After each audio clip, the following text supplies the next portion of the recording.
Well, good morning, everybody. Thank you for coming. My name is Dean Kaler. I'm Vice Provost for Enrollment Management, and so really pleased to have everybody here today.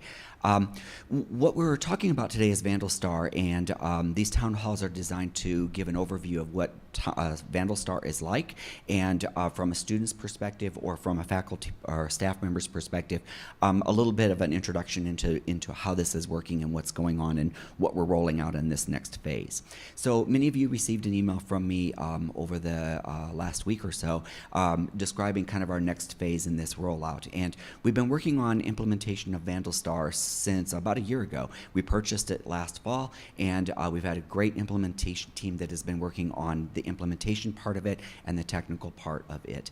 And so in the spring, we actually had a pilot program that took place. We had about 50 courses that were represented in the VandalStar implementation, and those faculty were all volunteers. They put their hand up and said, "Yeah, I'd like to participate and help in this and learn a little bit about it." The feedback that we got back from that was really pretty positive. The feedback, there were some bumps and things that they said, "Hey, we could do this better," or maybe we consider this, et cetera, et cetera. So we've tried to work through a lot of those kinds of details.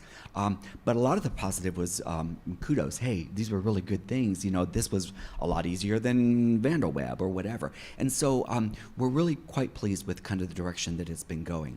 We were originally planning on rolling out the entire thing this fall, just unplugging it and going. But some of the feedback that we got said, hey, you know what, maybe we might consider a couple of things. We need to work some details out. And we appreciated that feedback. And so after talking with several people across the campus, some deans, associate deans, et cetera, we decided to take the approach that I indicated in the email about we're going to implement this for 100 level courses to start off with. I do recognize that there are some limitations to that. As an example, a first-time freshman may be taking 100-level courses, but they may also take a 200-level psychology class or something like that. And so then they may assume that they're going to get feedback from, you know, all of their classes, and that's unfortunate that they might not be getting feedback on their 200-level or their non-100-level courses. And so there are some little things in there that I wish no matter what I do, whichever direction I go, there's going to be something that I'm going to have to kind of pin down some corners on. And so we're working on those things, and I recognize some of those, but we think that this is probably the best approach at this point for our institution. So the reason we're doing this is to improve the ability for our students to be successful on our campus and for us to close the loop and for us to serve them as well as we can. We already, as an institution, do very, very good things with our students.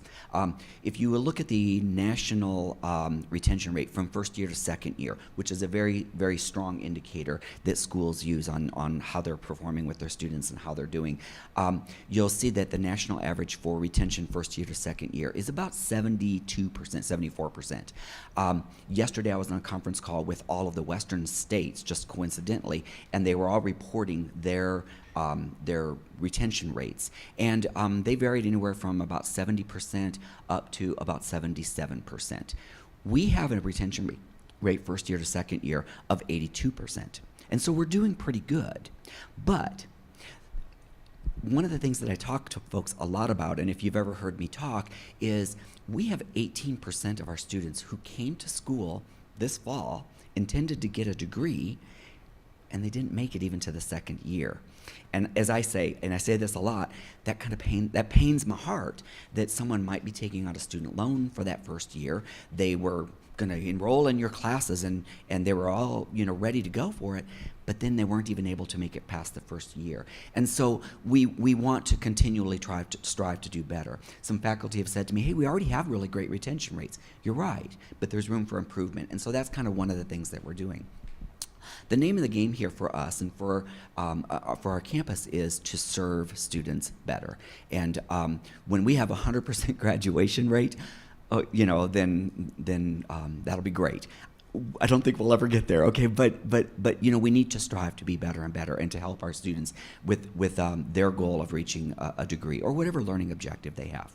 And so The other thing is we know that we are trying to grow our enrollment at this institution, and we've been trying to grow the enrollment at this institution since 2008, and it's been a struggle. And one of the things that we've been really focusing on is, okay, how do we recruit better? How do we get more students into the institution? And that is one way to grow the enrollment, but the other way is to retain more of the students and not have them, fall off the radar screen for us. If you look at our first-time freshman number for this fall, and you consider that 18% of them might not come back in next fall, that's 275 students that we potentially could lose. And that's a pretty significant number of students that we will lose. If we can help some of those students not get lost and we able to keep them in our institution and on track for graduation, that's going to help our enrollment numbers.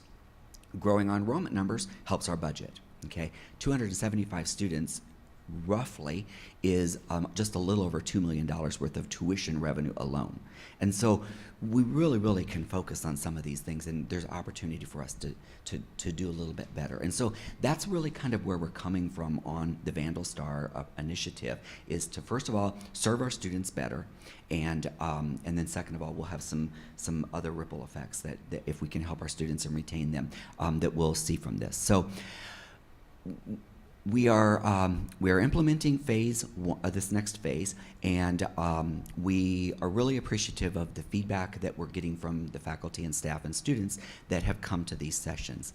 Students generally are very excited about this. They appreciate it. Our ASUI president Nicole is very supportive of this, and the ASUI team group is very supportive of this. We're really pleased with what we're hearing there. The two sessions that we've had prior to this have had really great questions, and I appreciate the questions. Most of the questions are a little bit technical. What about this? How is this going to work? Some of the questions are, well, how is this going to affect my work? And are you going to be telling me? Are you going to be inserting yourself into the classroom and saying, "Hey, Dean, these are the parameters that we think that you should use for early grade warning, etc." And that's not what we're doing. But what we are trying to do is we're trying to have a system in place so that we can communicate well amongst ourselves, so that we can make sure that our students don't fall through the cracks. And so we have a system here, not individual academic departments and units all over the campus that work independent, but rather we need to work all together. And so this tool, I think, is really going to help us quite a bit. This is a big system, and it'll take a little while to implement, and we'll keep rolling out different features as we go. There are some features in VandalStar that we are not putting in place. We have no plans to put them in place at all yet. Maybe sometime down the road we might, but it's kind of like I'm a woodworker and I have a lot of different things that I can do with a particular tool. But I may not use all those bells and whistles on that tool until much later. And but at first I'm gonna get the basics down, and I'm gonna figure out how I can, cut a piece of wood. And so I think that what we're seeing across the nation is that implementation of these tools is kind of an industry standard. And just in VandalStar, they have over 400 schools, big schools, that are utilizing this tool, and they're doing it with great success. And so we're hopeful that this is going to help our student services and our enrollment. So my thanks to the implementation team, to the registrar's office, and to our academic support programs and advising teams, to the volunteers that have been on this. Shoshana Turner is the point person and lead on implementation of VandalStar. She's going to do this presentation for you. And as I said, we are recording this, so if you do have questions, if you can either raise your hand and we'll get a mic to you, or if you want to come up to the microphone, because people that are going to be looking at this afterwards are going to not be able to hear you if you aren't mic'd. So thanks for coming. I'm going to stay through the entire session to help Shoshana answer any questions, but she's the guru. I just pretend. And so I'm going to turn it over to her. And Shoshana, thank you for doing this morning. I appreciate it. Right. Thank you, Dean. So as Dean mentioned, my name is Shoshana Turner. I'm a lead advisor in advising services, and one of the point people that are really trying to help implement VandalStar on our campus. I'm going to switch hands because I'm right-handed. Okay, and I also apologize because the smoke is really getting to me. So I have a throat lozenge in, and I've got my water back here. A couple days ago, my voice just went out for a little bit. It was fantastic. So I wanted to give you a preview of the student side of things first, because really that's why we're doing this. I feel, and all of the faculty and staff that I talk to, we're very passionate about helping students. And why I'm so involved and active with advising is because I really want to help students achieve their goals and find their passion so that they can go on to, go to work one day and it's actually not work, it's fun, right? Really be excited about what they're doing. And so that's what we're here for. That's why the university exists. And so with that, I also believe strongly in helping students connect to resources as soon as they might need that. And that's going to be something that VandalStar can do for us. So the premise of VandalStar, or Starfish, so you might hear Starfish or VandalStar, we contracted with a company called Hops and Starfish. It's used at more than 400 institutions across the nation, as Dean said. And so then ASUI said, we really want to vandalize this. So we marketed it or branded it as VandalStar. And if you can't see the screen, if I move and block it, let me know. So the premise is, a boy is at the beach and he's throwing starfish back into the ocean. And a man comes along and says, hey, what are you doing? You can't possibly save all of them. And the boy just keeps going, and he throws another one in and says, you know what? I made a difference for that one. And so that is Starfish. That is VandalStar. It is in alignment with our strategic plan. Dean Kaler mentioned, we're really trying to grow enrollment, both on having more students come to the university, but also doing a better job about helping them be here and then graduate to go on to their goals. And one of the things that I'm really excited about is this ability to do online appointment scheduling. Inherently, what VandalStar is it's a communication tool. It's going to bring all of the student support offices from across the university into one place. And we'll be able to have a shared note platform that is more holistic for the student. So when a student comes into an office, we can see their profile and see maybe that they have been meeting with career services and have been focused on this path. And they're meeting with their academic advisor and they've been taking these classes and so on. Maybe they go into financial aid and financial aid can see, oh yeah, you're going to be doing this. Well, hey, maybe you should think about this scholarship opportunity that I know about. You might be a perfect fit for that. So really trying to connect students. There is a lot of resources available, and there will be more coming onto the VandalStar website. There's also a demo video and technical support information. There's a faculty staff guide and a student guide. The faculty staff guide is about 21 pages long. It's step-by-step with pictures of how to do different things. The student guide is 10 pages long. Student platform is a lot more user intuitive. There's not as much there for it. On our side, it has a lot more capabilities and stuff for helping to manage things. If you do have any questions at all, please contact VandalStar at uidaho.edu. We have a couple of folks who are on that email. The platform last month actually released as a mobile responsive user interface, which effectively takes it and turns it into an app. So how many of you have mobile devices or smart devices? Yeah, everybody in this room, right? That's the case also for our student population, right? That's the era that we live in. 2 days ago, I was looking at this chart that Intel put out in 2012, and it was essentially the advent of technology and mobile devices and smart devices, and it was kind of like this pole here where it's going up, but then all of a sudden it just explodes and it takes off. And so by 2020, the connectivity across the globe is going to be even more, and we're all going to be attached to devices. So the ability to have that be a mobile responsive, you save it as an icon on your screen, and voila, you have an app. I'm going to pause just a minute, sorry.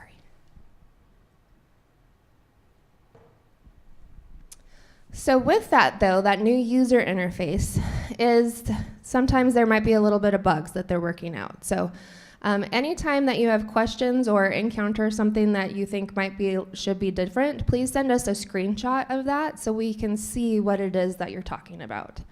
We also can be reached at 885-VSTR or 8787.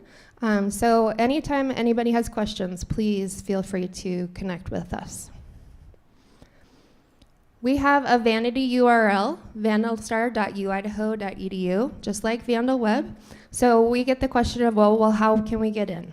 We're using single sign-on, which means that if you're already logged in to VandalWeb and you go to VandalStar, it should shoot you right through.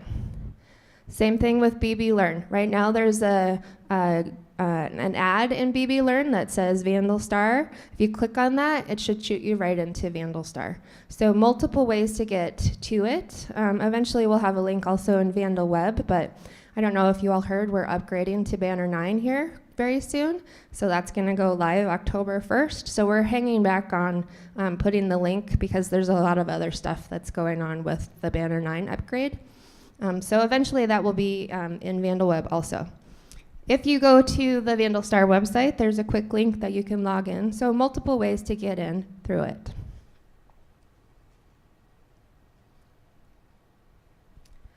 This is the student view. Navigation is pretty slick. There's this hamburger menu, I call it, and then students will have their success network. They can look at upcoming, so for appointments and such. They have a dashboard and messages and courses, and they can raise their hand in the system. And this isn't intended to be a really dig into it to learn how to use it. We're going to start going really fast through these slides to give you overview of what it is. So when a student does first log in, this is what they'll see. It immediately goes to their success network. They can search up here for services or people, and what we are doing is taking all of the services that are available for students and putting it in one spot. So then it'll have their connections, the students' connections, so that will be their instructor because of the course registration that has been identified. It will have their academic advisor because that's what's in Banner. As we bring on more offices, maybe they're in the honors program, it will have the honors service listed because we know they're in the honors program, and that's a connection that we're able to tie in Banner. Maybe the student is with the VA program, and so we'll have the VA advisor listed. So again, these relationships that we know about that we can build in our student database system that pulls in and is right there then for the students. It'll have your services and then also show other services. So again, I mentioned there's a lot of services that are available. If a student is wondering what tutoring options are there, they can type in tutoring and it'll filter down to the ones that are just tutoring, and then they can click on them and read about it, maybe schedule an appointment, call them, what have you. This is what it looks like on the phone. This is services, again, I mentioned. So a little bit of a description. With the user interface now, there's this call button. So on a phone, you click on that, it immediately opens up the phone platform and then calls that office. You don't have to dig around trying to find how to get a hold of them. On the computer, it doesn't do very much, right? You click on it and the computer yells at you and says, what program do you want to use to open this? This is what services looks like on the phone. So it takes it and makes it a little narrower and lines it up in a line instead. So when you click into a service, this is what it will look like. There will be a description. We'll also, as we continue building it out, be able to put in the team members that are part of that service. And so you can see who are folks that can help you with that. If it's career services, the career services advisors will all be listed in there. If it has a schedule appointment button outside of that, that means that we've turned on a service calendar. So if a student wants to get into career services as soon as possible, they don't care which career advisor they meet with, they click on that and it gives them the earliest times that are available and they choose and then schedule that. So there's this caret here. Once folks activate their online appointment scheduling application, And some of this will make more sense when I talk about the faculty staff side of things, but if folks have turned on their online appointment scheduling, they can click on that and it'll show. They can also email or call or just view the profile for that person if someone has actually put in their profile information. So they say, I really need to schedule with this person. They click on schedule. It says, what do you need help with? They're given more options depending on the category that we've programmed. And then it tells them what's available for the category that they've chosen, because some meetings take longer than other meetings. We know that. Students don't necessarily know how much time they're going to need, but we have said this topic takes this long, so it will automatically only give spots that are available to fit that time.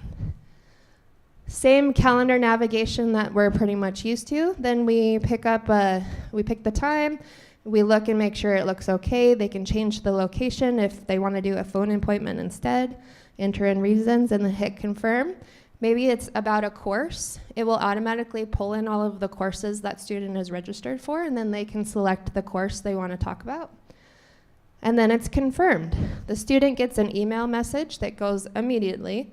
If they have, they've connected that to a calendar on their phone, then it should pull in an iCal, and then they have a calendar meeting there. On our side of things, it immediately places it on our calendar, so we don't have to worry about it. VandalStar is managing that. This is what it looks like on an advisor view. So on my Outlook calendar, if I were to look at the appointment that I have, this is kind of what it shows me, so I can see what the reasons were. This is the student view. So if they look at upcoming, it says here's where they're going, what time it is. We actually did fix it. It's not showing in military time anymore. But if you do, or European time, if you do see that, please let us know. That means that we got to update the coding. And then the ability to cancel right from there. Oh, I just got called into work. I'm sorry, I'll reschedule for a different time. So they put in their reason and they say I'm going to cancel the appointment. So this is the dashboard for students. In the main part of it, it will have any upcoming appointments that the student has scheduled. On the right side, they'll have any kudos that they've received from folks on campus, or they'll be able to see if a flag has been raised. Maybe they're struggling in a class. Maybe they've been not going to class, and the instructor's like, hey, what's going on? And so that's viewable all in their dashboard. In the message view, they can go through and see all of the messages that have come through the system for them and click on them, and this is what it would show for the message. So this one was an appointment that they made, and they were registered for 14 credits, but they wanted to look at adding another class. Profile settings, pretty basic. And then courses. So on their course option, it'll pull in all of their instructors or TAs that are assigned in our course management system. All pictures are pulling in from the VandalCard office for faculty, staff, and students. We'll be uploading those at the beginning of the semester as we approach the start of the semester, and again after 10th day, as 2 different points in time in the semester. The information, when they look at their courses, it tells them the phone number for their instructor. It tells them the email for their instructor, and if this instructor has activated online appointment scheduling, they can click on that and schedule an appointment. They can choose in the drop-down box here to look at all of their courses for their entire time here. It will only show them the instructor information, though, for the current term that we're in. And then students have the ability to raise their hand in the system. So we know that students sometimes feel a little afraid to mention something. In this day and age, they're a lot more comfortable with using their electronic devices, right, than going up to somebody and saying, hey, I need help. I know, I mean, granted, you know, sometimes I feel scared doing that too, right? And so this system will be available 24 hours a day. They can be in their dorm room in the middle of the night when they're most vulnerable usually and be like, hey, I need help about this. So for fall semester, we'll have 4 options for I need help. I need help from my instructor. They'll put that in. It immediately then sends an email to the instructor, just as if they had emailed the instructor, but it will also show in the student's dashboard and the instructor's dashboard. I need help from my advisor. Immediately sends an email to the advisor, but also shows in the student's dashboard and the advisor's dashboard. I need help from Polia. So Polia gets a message and again shows in the dashboard. And then I need help in general, because right now we have an idea of what students are going to be raising their hands about, but we're just going to capture it all in one general area. So I need help. I'm having issues with my roommate. What options do I have? I need help in this course. I need help. My mom just died. What do I do? Right? And so some situations, they don't know who to talk to or what to do about it. And so I think they'll be using this with the expectation that we aren't going to be replying 24 hours a day, right? It's standard business hours, 8 to 5, Monday through Friday. But we want to get to them as soon as they say, I've got a problem. So that's the student version in a very quick overview. You'll probably have some questions. We can answer those now, or we can wait as we go through the faculty staff side. Great. Okay, so as I mentioned again, lots of resources available on the VandalStar website. You can download them as PDFs, or there's accordion files that you can open up to look at a specific area. Dean Kaler mentioned that we are piloting in all 100 level courses across the institution. That's both in class and online. So that's about 475 sections. It's 173 instructors. You know, it's a pretty big pilot. But all courses are showing in the system for all instructors, for all undergraduate students. We are not yet pulling in graduate students, so be aware of that. So some 300 and 400 level classes, the rosters might look a little bit different because graduate students aren't yet coded into the system. We are also pulling in non-degree students, with the exception of folks who are dual credit. So we're not, high school students aren't going to be showing here in the system. Phase 1, we did a pilot last semester where we worked through and tested out flags, kudos, progress surveys and notes, and the online appointment scheduling.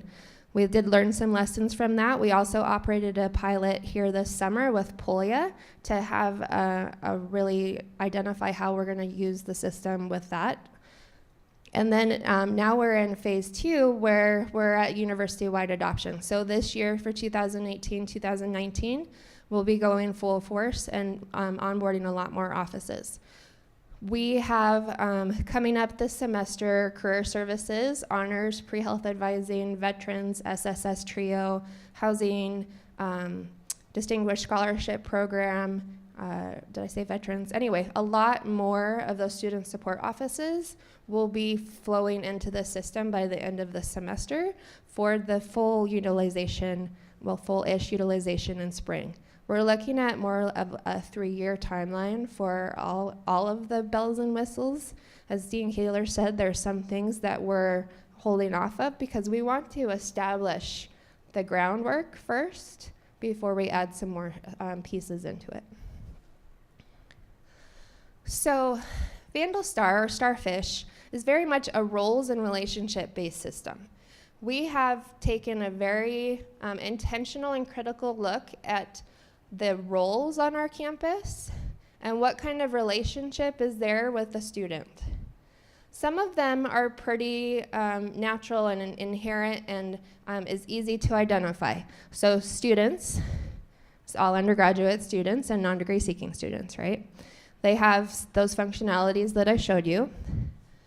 General users are going to be anybody on campus who has completed the Banner student training or has faculty advisor access in VandalWeb and has done their FERPA tutorial.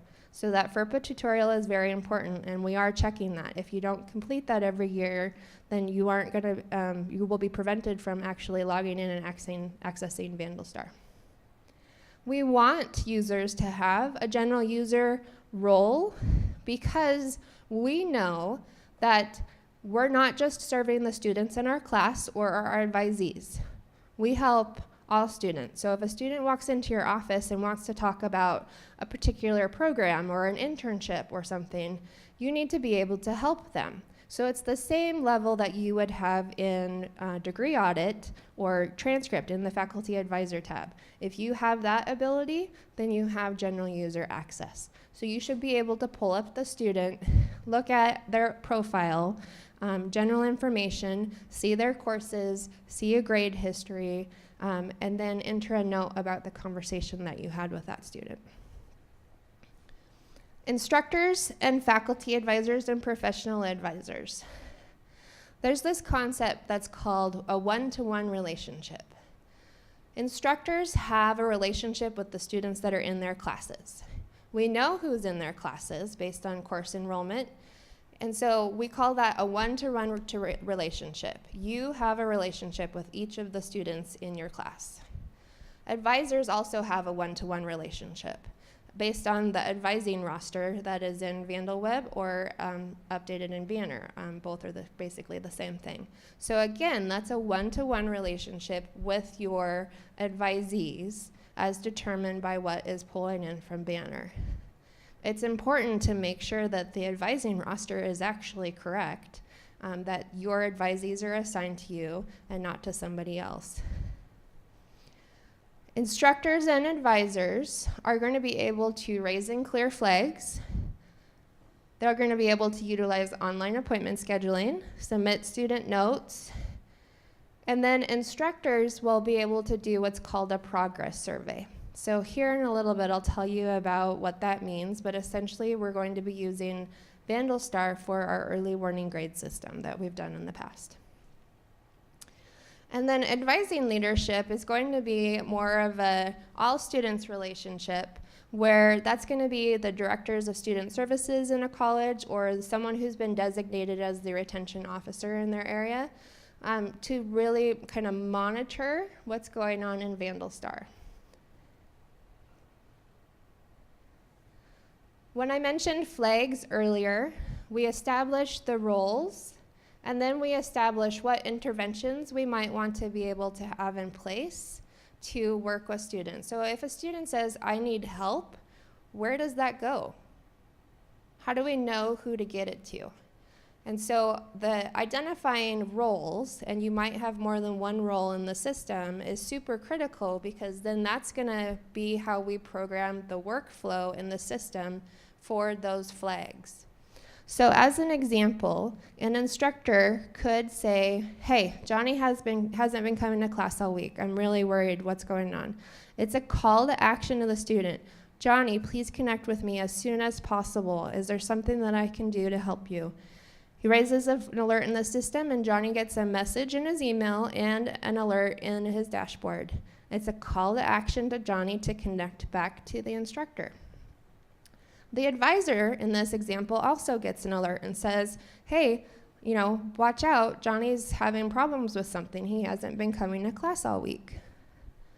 In this example, let's pretend the student doesn't reply back to the instructor. Even though it's a call to action for the student to do something, Johnny doesn't reply. So then in our workflow, we said, okay, advisor, you need to then connect with Johnny after a certain point in time. So then the advisor reaches out to Johnny and using at least 3 different methods, picking up the phone and calling him, emailing him, or sending a message in VandalStar. If you make a connection with the first one, then that's great. You don't do the rest of them. Or maybe the student has a success network that shows that he's in housing. So the advisor can see that and say, hey, housing, can you go knock on their door? Something's going on. So let's say, though, that the advisor then connects with Johnny. Johnny says, I have been sick all week, super sick, and I didn't know what to do. And the advisor says, well, did you know that we have a student health clinic? Let's make sure that we get you in there. Also, let's look at your success network. Hey, you've got a success coach. Let's schedule an appointment with them to make sure that we can get you back on track. Let's communicate back to your instructors to let them know what's going on. Let's talk about things to help you. I'm sorry that you've been sick. We're here for you. And then, so the advisor helps Johnny and then enters some notes in the system and closes the flag, which sends a loop back to the instructor and says, this is what's going on, and it makes the instructor happy. Yay! So this is, a perfect world, right? But we've looked at the kinds of flags that we'll have and identified then the workflow that will follow for them for this. I am super excited about this feature, the close the loop, because the VandalStar is a communication tool. And I don't know about you, but I've worked here at the University of Idaho for 10 years now, and I've had many times where I've raised my hand about a student and said, I'm concerned about Johnny, what's going on? It goes out into the ether. I'm sure something and someone is connecting and taking care of it, but I never hear anything back, so I never know. I've had faculty tell me the same thing, that they send an alert out and they just don't hear anything. And so this hopefully will help bridge that. So for fall semester, we've identified some key flags. I'm not going to spend a whole lot of time on this, but for the top 3, those are instructor-based. It has to do with what's going on in the classroom. The number 4 here is an all general that faculty and staff can raise. Maybe the student needs to complete their teacher certification paperwork, or maybe the student has been missing all their advising appointments, or Johnny's been coming to class and he was so engaged and super excited, and then all of a sudden he's there, but he's not there. Something is going on. And then I already mentioned that I need help. We also have the POLIA engagement initiative that's going on this week. So the POLIA has specific flags that we've built for them, where if the student misses their first class, POLIA raises a flag and says, hey, because if that student doesn't attend a makeup session, they're going to get dropped from non-attendance by the 6th day, and that will affect potentially their financial aid and their housing and scholarships, athletics, or what have you. So we do have a couple of additional flags operating right now. We also have the ability to do positive reinforcement, or kudos. Students say that they feel invisible in the classroom sometimes. They might have some imposter syndrome going on, where they don't quite feel like that they should be here, or maybe they're really unsure about that one particular class. This has the ability to provide a flag or a kudo on an individual student, also on bulk. So you have a test that you give. Maybe it's just this huge 200-person class. You can't possibly keep track of every individual student, right? But you have a test and you have 5 students that just did amazing on it. You can select those 5 students and give them a kudo and say, good job on that. You have a student who has been coming to you all the time. They're doing all the right things. They're going to tutoring, and they got a C on their midterm. Good job for them, right? Keep it up. Keep up the good work. So we know that kudos go a really long way to help even out those pebbles, because students don't stop out because they run into a mountain usually. It's not this catastrophic event that happens in their life. Sometimes it does, right? But it's the little pebbles along the way that they run into. And so hopefully we can help even out some of those pebbles for them. We're not telling instructors or advisors or anybody that you have to use a flag or a kudo. It's not a mandatory thing. You get to decide what you're going to do. And we're not saying, rain out kudos like starbursts and flowers, right? So it's totally up to what you want to do with the system. With that, I think I probably forgot to say this earlier, but this is just technology. It's just coding, right?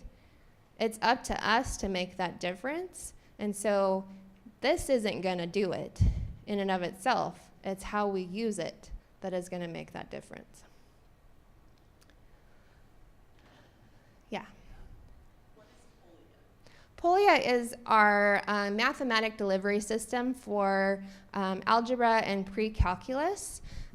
So our Math 140, 443, and 108 courses that most students have to go through. It's a computer-based learning module. They have one class a week, but then they have this big computer lab, so students are required to have so many hours in that Polia Center every week for their math.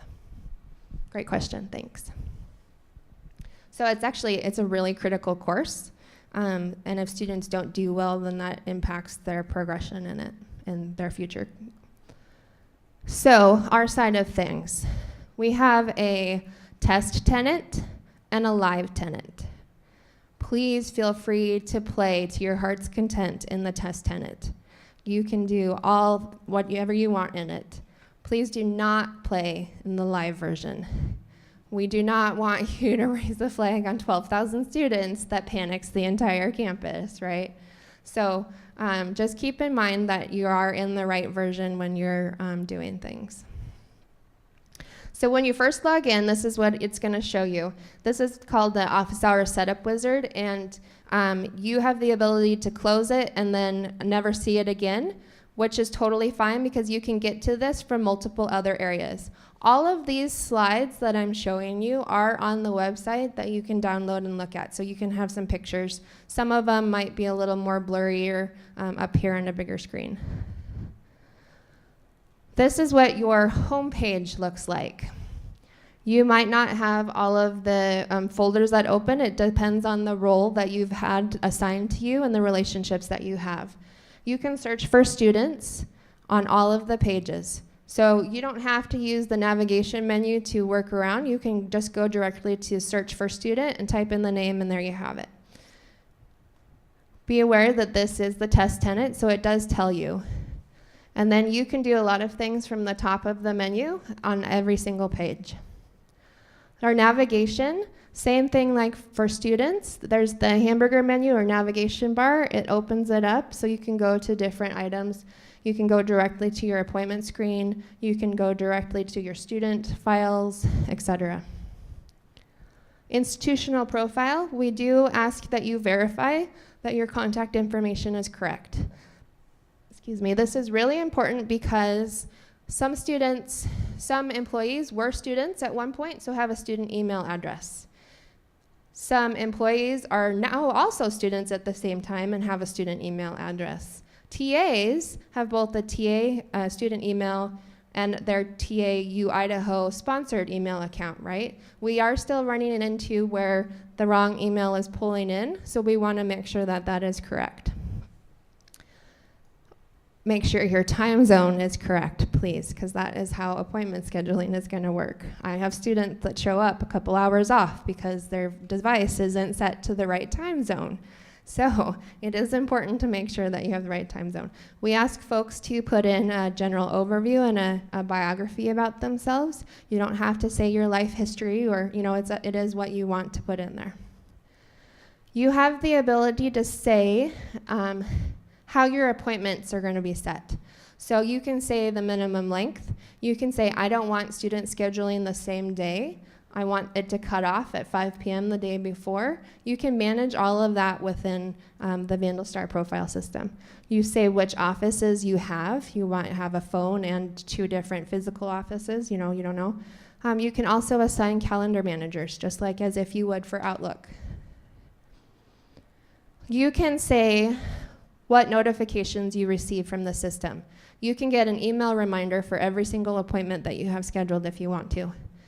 You can say, I want a daily summary of these are the appointments that I have coming up for the day, or at the end of the day, this is the appointments and the tracking items that were raised on my students, or a weekly summary. So you get to say what you're getting from the system, with one exception. There are certain flags we have designated as emergency rules. So we have said that if a student says, I need help, that is critical, and you're going to get an email whether you like it or not. Because we've said it's going to bypass whatever settings you have because you need to know about what is going on. You can build a rule in your Outlook folder or your Google folder or whatever it is that says, have all my VandalStar going to this one folder. So there's ways to manage that outside of this. Just know that we do have some emergency rules set. And when you log in, you'll see at the bottom of this which ones those are. Editing office hours or building office hours, I let my Outlook control VandalStar. I set up my office hours in here, Monday through Friday, 8 to 5, or Tuesday, Thursday, 9 to 10, whatever it is, and then I let Outlook control it. Because I've enabled the two-way communication, it's instantaneous. I say on my Outlook, these are my lunch hours. It blocks it off in VandalStar so students can't schedule in that time. I say, this is appointments that are coming in, or I have meetings that are coming in from across campus. When it hits my calendar, it blocks it off in VandalStar. So it's pretty user intuitive and friendly that way. We're kind of zipping through. This is what your student roster would look like if it wasn't all redacted. You'll have the student picture, you'll have their information, their V number, their email, their phone number, all right here on your main screen. Connection is super important. Right now it's showing as advising leadership. When you first log in to the system and you go to students, it's going to show you what's called all of my students. It's taking all of your roles and combining them into one view. And so you're going to see 22,000 students in all my students, mostly, because if you have a general user role, that's all students on campus, right? And we want you to be able to find all students on campus, because if they walk in your office, you need to be able to help them.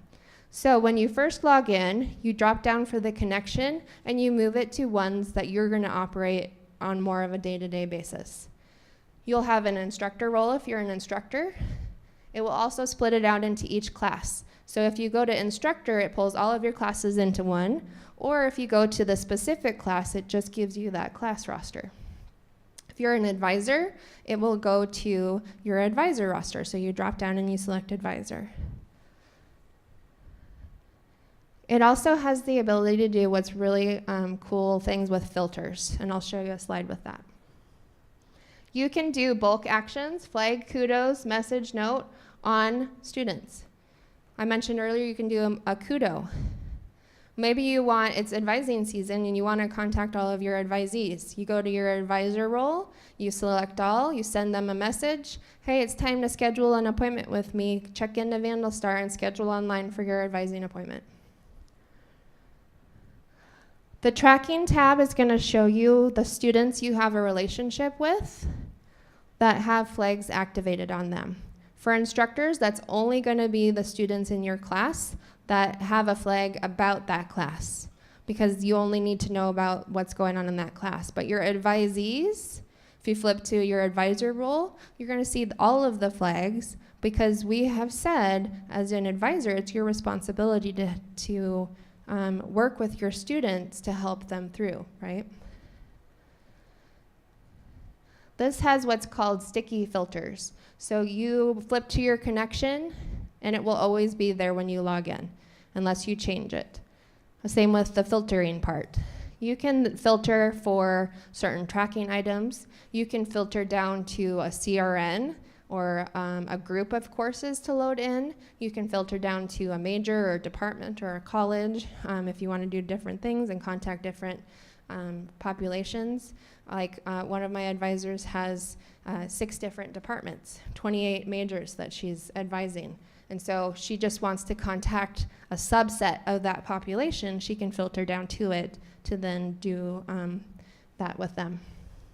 In the future, as we build out more attributes and success plans, you'll be able to filter on freshman, sophomore, junior, senior. Maybe academic standing will be coming in, that kind of thing. So this is the student folder. It's not very exciting because it's the base version. The picture will show here. Their contact information will show. Once we turn on success plans, you'll see if a student has a success plan, but they'll have also primary student information. Are they registered this term? What grade level are they? What major are they? Things like that will show as basic attributes. You can do multiple things, again, from lots of screens. So you can raise a flag on this particular student, send them a message, schedule an appointment, and then see their courses and their tracking and their meetings and their notes and their network, all within the folder. When you do appointments, I showed you already the scheduling side of things, but you have outcomes, so you can enter notes in about that meeting. I tend to write novels. I put in everything. I say, this is what they were involved in high school, this is what they're involved in now, these are their career goals, and they're doing X, Y, Z, and we're gonna connect, sometime in the future. But there's also speed notes. So we can quick click certain categories. If you want to keep track of how many students on probation that you've been meeting with, or you've been referring them to financial aid or career services or whatever, at the end of the semester, you can pull the report and we can tell you, and you can be like, oh, 60% of the students I met with, I referred to career services. That's a pretty cool statistic. Maybe you need to build a lot more relationship than with career services because you're using them a lot. Things like that. In the future, we will have an in-house, in-system referral system. So right now it's just quick clicks for what you've talked about, but there is a referral button that we're gonna turn on once we get everybody in. So you can refer a student to financial aid, and you click it, refer it over, it goes over to financial aid, and financial aid then they need to reach out to the student because they've got a referral. Kind of like a doctor's office, right? There is an expectation that if flags are being raised, that the flag is also going to be getting cleared because we have worked with the student on that. And so just kind of what it looks like, you can put in comments about what happened, you submit it, it clears the flag and communicates back to the person who raised it. This is what services look like. It's a lot like what the student view looks like, but employees can see them too. So you can be like, well, I'm not quite sure who to connect you with, but let's go look. Type in tutoring. Okay, we're gonna go to tutoring. Click in, oh yeah, you need to go see this person right here. Let's get you scheduled. So that's kind of the really quick trip through what it looks like. I encourage you to go in and play with it. Again, do it in the sandbox and not in the live version, please.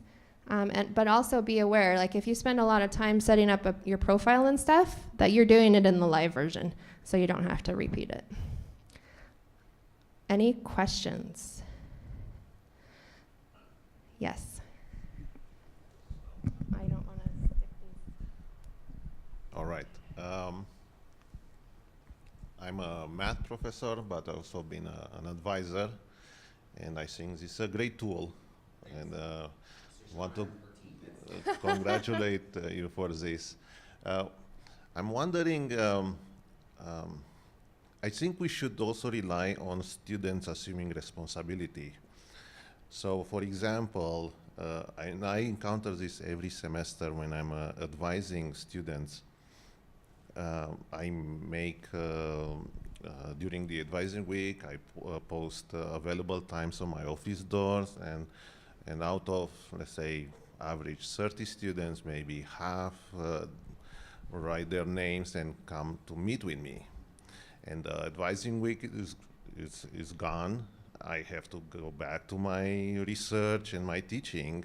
And then last week of the semester, the students come saying, oh, I couldn't register for classes because I have the advisor hold. Mm-hmm.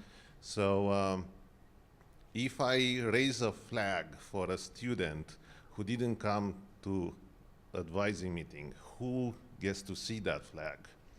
Yeah, so couple pieces there that will address this. And so, yeah, go ahead and, sorry, I should have just left it in there for. So, you know, right now we're in the beginning phases, and there are a lot of dreams for what we can get to. Our student information system knows whether or not a student has registered for the next semester. Like the registrar's office will give us reports about that. We can build a pathway that says a student isn't registered and then build automated processes. So if a student hasn't registered by a certain point, they get a flag that's raised that says, hey, you need to take action on this. I think what you're going to find by having office hours in the system that they can sign up for, you'll have more students signing up, And then also, if they don't show up to the appointment that they came to, you can click on missed appointment and submit it. And then it sends them a message that says, you missed your appointment with your advisor. You better take care of this ASAP. So when you raise a flag in the system, the manual process that we're doing right now, it's a call to action to the student that says, hey, this is pretty critical for what's going on. If they don't do anything and you are the academic advisor raising it, right, then it escalates then to the next layer of responsibility, which is the advising leadership in the college. So for you, for math, it would be Lisa Hill. And it already is her job to be monitoring the students that aren't registered at certain points in the semester, right? And trying to get them to connect with you or finding out what's going on. Because some students have extenuating circumstances, right? They're dealing with life. It's not just school. And so trying to connect them to you, I think, is super important. Did that help? Yes. Okay. I completely agree with you, and faculty are doing a great job. One of the things that I think that the system will allow us is to coordinate and know that when somebody didn't show up with you or didn't follow through, that then now there's another infrastructure that's there to also step in and say, you know what, your faculty is trying to reach out to you, or you haven't done this, and now we're going to ask you also. But then you're going to know that we talked to them and we're all communicating, and so I think you're going to be really pleased that there's more people trying to help you, and it's not just you trying to get that student into your classroom or into your office, rather. I'm sorry. So yeah, great point. We really appreciate it, and that's really, I think, one of the beautiful parts of VandalStar is that hopefully we're all going to be communicating, and now that student will know, that hey, there's more than just the faculty member asking them to follow through. So, are you guys faculty or staff or students? You're what? You're instructors. Okay, all right. Are there any students in here today? You're a student. Okay, great. So, from a student's perspective, you can see, faculty really want to reach out, but if the students don't have a role in that in that partnership, then the faculty just can't do anything else. And we don't know that you've reached out to a student, but now in this system we're all talking. It's like we're all in the same room together, and hopefully, maybe we can help students, go a little bit better through their life at the campus. So. Can students opt out? No. So the question was, can students opt out? Not really. They're still going to get the notifications just like they would get their email. And they can choose to not do anything about it, right? But it's kind of like you can't opt out of Vandal Web. You can't opt out of BB Learn. If your course is going to be using BB Learn, then you're in the course, and then you choose whether or not you're going to use it. What's the beautiful part about that, though, is if the student opts out, like Shoshana describes, we're going to know. Because you're trying to reach out to the student, they're disengaged from you, they're not responding to you. We will be able to see, and we'll be able to follow up with your request to meet with the student and say, hey, your faculty member needs you to be engaged and to come talk to her, or whatever the request is, or your early warning grades are something we need to talk about, and let's partner. And so they may try to opt out, but we're going to step in, and we, the institution, and we're going to step in and try to have a conversation with the student and get them reconnected. I guess my reason for asking that is their privacy. They may not want us stepping in. I mean, they're adults. Like, if I put myself on the student side of this as an adult, and I hear what you're saying, I get this, but I would be like, back off. And I'm just wondering if there was a venue for students to say, I don't need this oversight, leave me alone. Yeah, so if they say that to us, then we can put in the system. We can put a note in there. So the question was, is there a way for a student to say, back off, like, this is an invasion of my privacy, I don't want you doing this. And so, if they say that, then we put a note in the system that says, okay, they really don't want to have any alert or interaction with this. If there is any required things, like early warning grades, which I didn't cover here, so I'll touch that. they're still going to get a notification because it has to do with their academics. You know, it's not like we're going home with them, I guess. We're not like going to their activities with them or like really monitoring all of that. It has to do with their student success. And so they are paying us to learn, and it's up to them whether or not they want to engage with that process. But, you know, this is a way to have us help with that. And what we have found is that is an expectation with students. There might be a few who don't want it, but the students nowadays, as I mentioned earlier, we're all connected. They're used to this from high school. Most high schools have some kind of system like this where even their parents can log in. The parents can't log into it, right? It is theirs, but it's a way to provide that connection. We have obligations. We have Title IV obligations for financial aid reasons. We have obligations for these students, and so they cannot not have us in their life, their academic life. So, you know, they may want us to back off, but the reality is we have to, the state board is putting more and more pressure on us to, you know, enhance the performance and help our students as best as we can. I mean, obviously you can't make a horse drink, okay, but you know, state board has expectations, the federal government has expectations, and we're doing our best to try and, you know, make sure that we can have that conversation with the students. But also say that, you know, the students that we've been testing this with overwhelmingly have been saying, yeah, this is good, we like this, we thank you for this. And as I said at the very beginning, ASUI is all on board with this, and well, I shouldn't say all on board, but a very, very large majority of them are very supportive and excited about this. And we had a student at the Faculty Senate that actually, he's the representative from ASUI and Faculty Senate, and he said, had it not been something like this, I wouldn't be here today. And so, you know, those kinds of testimonials, the students are saying they really do like this. And so we'll keep it going, and we'll just keep developing. But I don't see it as an invasion of privacy. They have a relationship with us to, you know, go to school, and we have an obligation to support them as best we can. So Almost every course I have at least one student who doesn't show up to classes, only to midterm exams and final exam. And those students, they do good. They get the B according to the grading scale. So it's okay to me if they didn't want to get into discussions with me, as long as they get a grade. And of course they don't have any expectations, oh, why I didn't get the other grade or a better grade. So they are very mature. This is the work I put, that's the grade I got. we hope they all have that. So, yeah, hope so. Let me actually cover early warning grades real quick. We are at 10:03, so if you were on a time constraint, just know that's where we're at right now.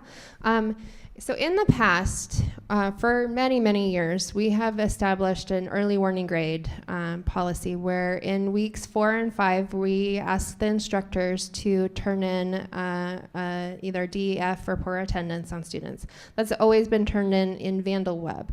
Because of Banner 9 and our now adoption of it, that is a homegrown system and is no longer able to be supported by Banner 9. And so we have, it's kind of fortuitous timing actually that VandalStar can do this for us because we can't do it in VandalWeb anymore. And so for 100 level courses this semester, they will get a message that says a progress survey has been turned on for your course at about the end of week 3.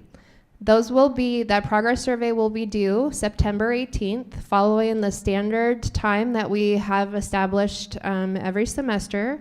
And so what that is it's actually very similar to what it was in VandalWeb, where they'll have a roster of their courses, and then the student or the instructor will have a column that says D, a column for F, a column for poor attendance, a column to put in notes if they want to, but we've also added a kudos column. So an instructor, when they're going through to do the progress survey, they click, click, click in the appropriate category and they hit submit.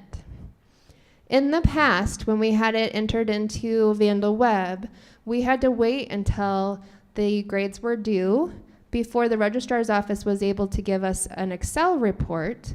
The Excel report was distributed to the colleges, to then the departments, to then the advisors, and sometime in that process, maybe the student was notified, right?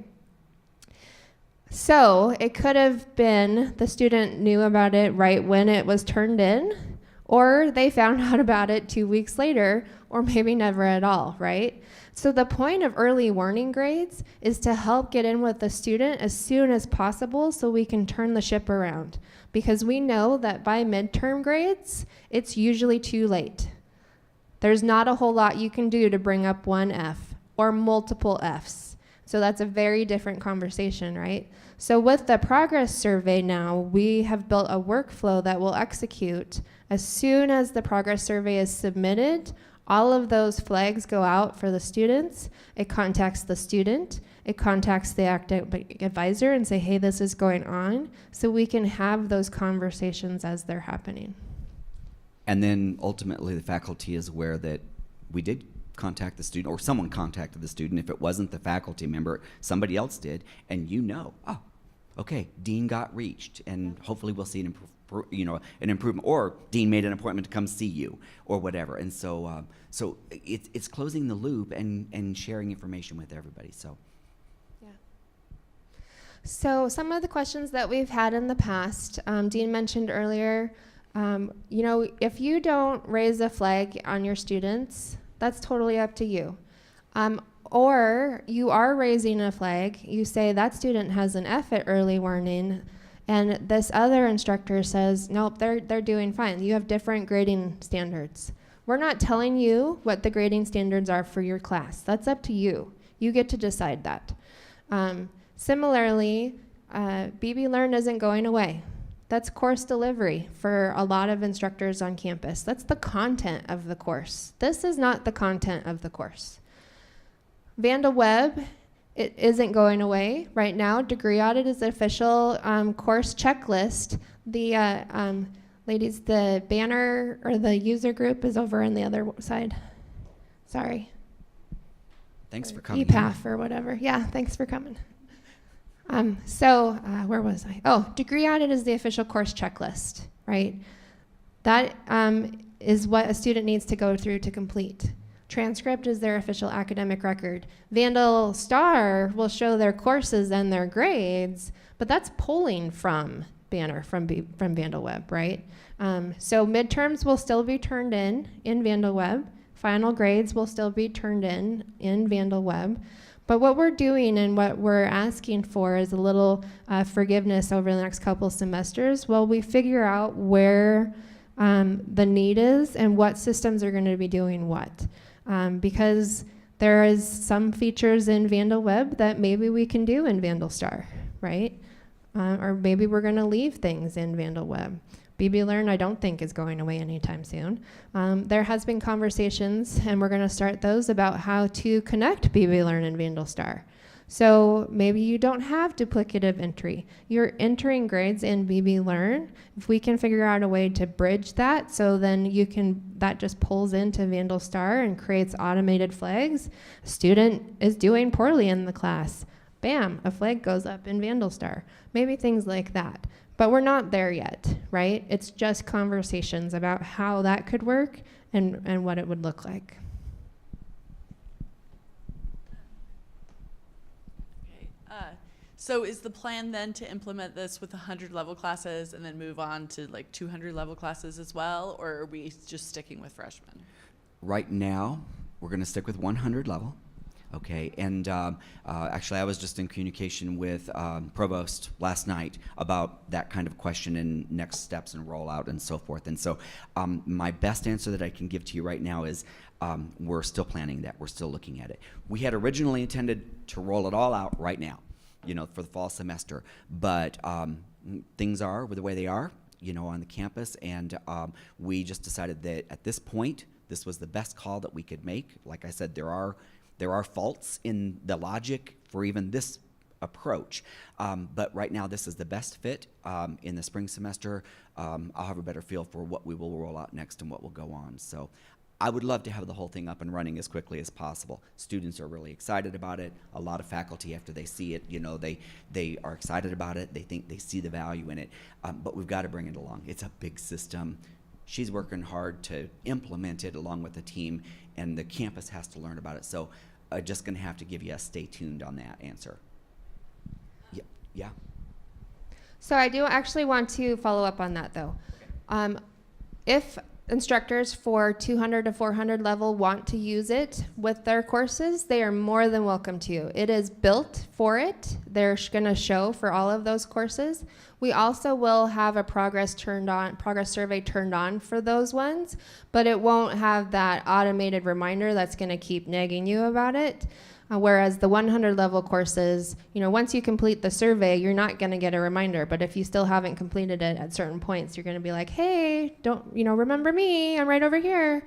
Okay. We'd love you to use it. Yes. Okay.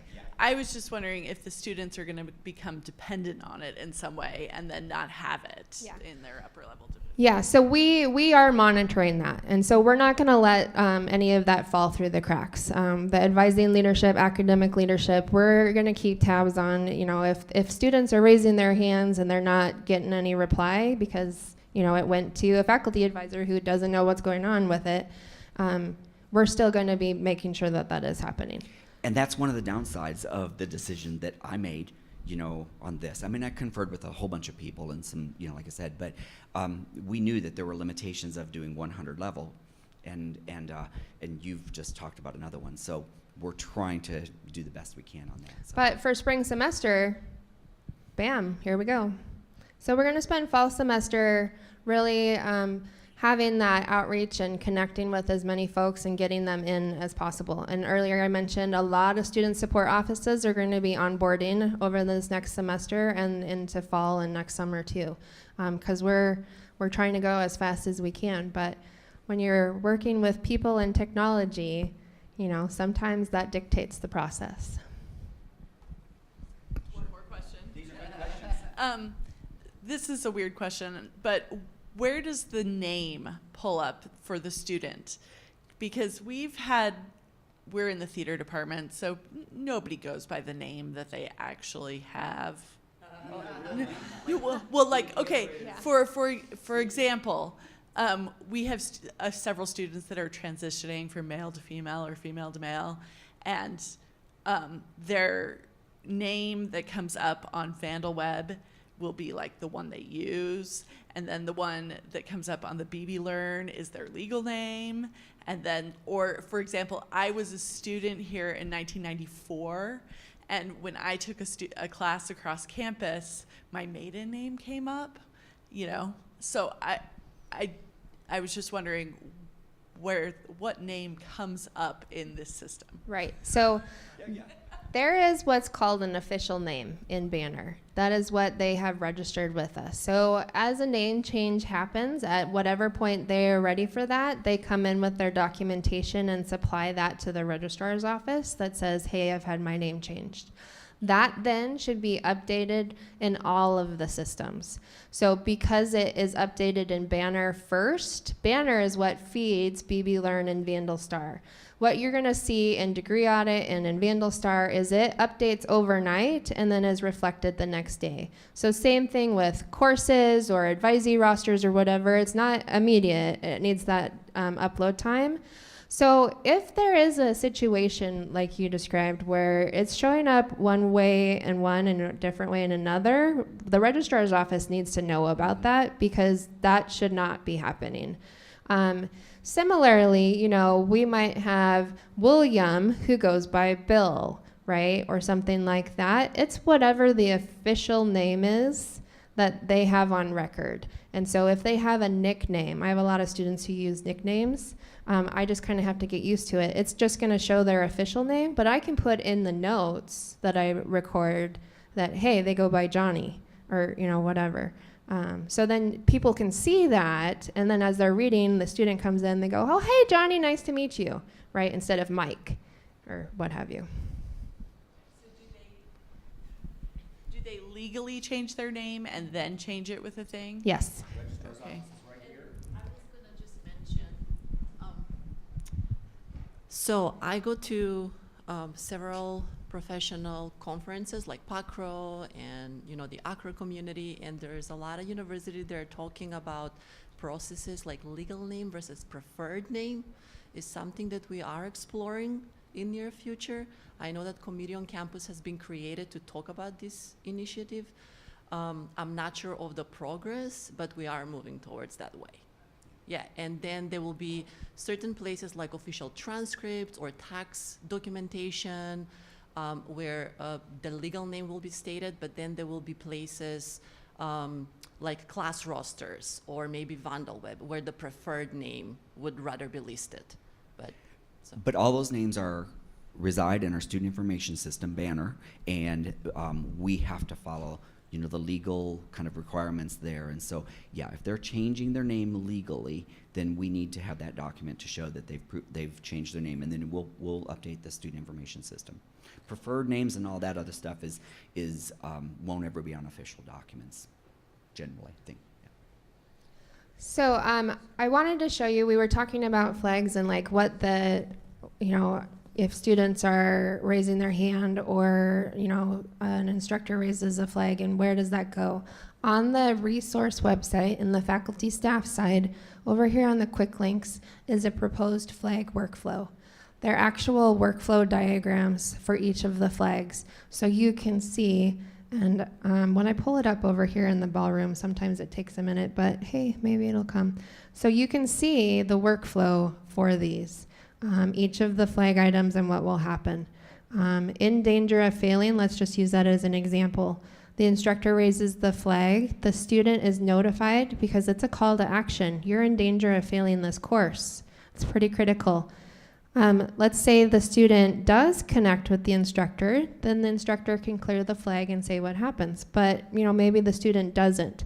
We give 1 week. And then if the student doesn't connect with the instructor in 1 week, then the advisor has the responsibility to connect with that student and really try to get them in to see you as the instructor, and so on and so forth. So what we're not showing here is the advanced workflow. We have advising leadership that is also monitoring these and watching for that. So each of these flags are in here as proposed.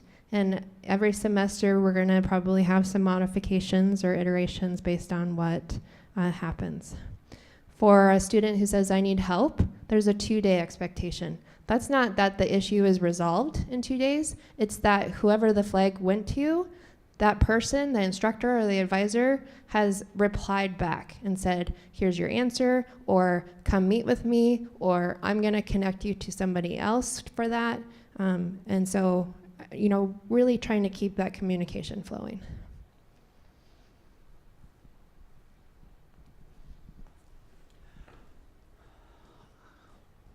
Well, what's your impressions? What do you think? Does it look like it might be a tool that's helpful? Yeah. I have a concern about it. Maybe you can think about developing this to help faculty with taking attendance for large classes. Can I answer that? Yes, please. Sorry. I don't have a screenshot to show you, but when you log in, sorry, Dean, I'm just gonna here, move out of the way. No, I love the attendance discussion. So VandalStar has an attendance tab. So in the instructor role, you will have 2 additional tabs. You'll have Zoom In, which is a different way to see your list that aligns actually with BB Learn. So in your main list, it's first name and then last name. But if you flip over to Zoom In, it's last name, comma, first name. And so it's just a different way to help manage that. But there's also an attendance tab. And so you can, I know you asked specifically about large classes, we're going to get to that, but you enter in the days and times for the classes that you have set. You can then use this where you just go into the attendance tab, you say this is the day, it gives you your roster, you click toot, toot, toot, those 3 were absent, submit, then it's done. You don't have to worry about it. But maybe 3 weeks from now, you want to be like, okay, I'm seeing kind of a pattern. My class has dipped off a lot. Let me go look at my attendance history. You can pull up all the students that have been missed. It's got some filter features. And then you can do bulk actions and raise a flag and say, hey, you've been missing a lot of classes. In the future, as we build out with this, maybe we can do some automated systems where you don't even have to keep track of raising those flags. We can do that for you. For large classes, we may get to a swipe-in system. It's not there yet, but VandalStar has the capability to do Vandal Card Swipe. We're going to be using that in a couple of different offices to pilot. And then also, we have kiosk systems and things like that. So I'm going to go ahead and let Dean answer because I dropped a bomb. So we will not implement attendance measures unless that particular faculty member wants us to do something. We are not going to impose attendance. If you've ever heard me talk, I love attendance monitoring because I think it's key to helping students be successful. But that's my professional and personal, experience. And but that's not generally accepted and received with every faculty member across the campus. And I respect that. I'm okay with that. So please understand we are not implementing any attendance stuff. I don't want for folks to go out and for the president to call me and say, Dean, what's this here about attendance? It is not required. If you want to use it, it's there for you. Yep. Okay, but we are not forcing this on you guys, on faculty, to do this. So please just hear me on that. I don't want to get, I don't want to get. I usually don't require attendance. You don't. Okay. But I'm wondering about getting that feedback. How do I know, especially for freshman students, and you have large class. I have one, I'm teaching IT students class. Mhm. 100 level, and I want to take attendance so that I can give this feedback, but it's kind of So let me rephrase. So that folks can hear. You have a large class, and you would love to be able to have attendance taken in your class. You simply can't do this, and you would love to use the system to do this, so that you can then be aware of attendance issues and so forth. Am I rephrasing it accurately? Okay. And so we would love to partner with faculty and see if there's ways that we can solve that for you.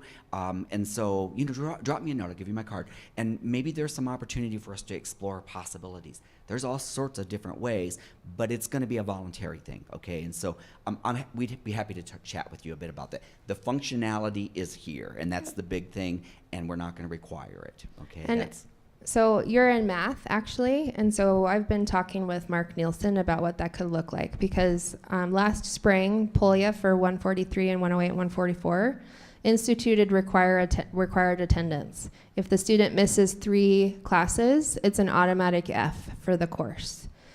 Because of the success from that, we saw a big increase in pass rates and a decrease in withdrawal rates, right? Well, actually, they had a seating chart for the classroom. So this wasn't on the lab side of things. It was for the classroom lecture. So they had a seating chart.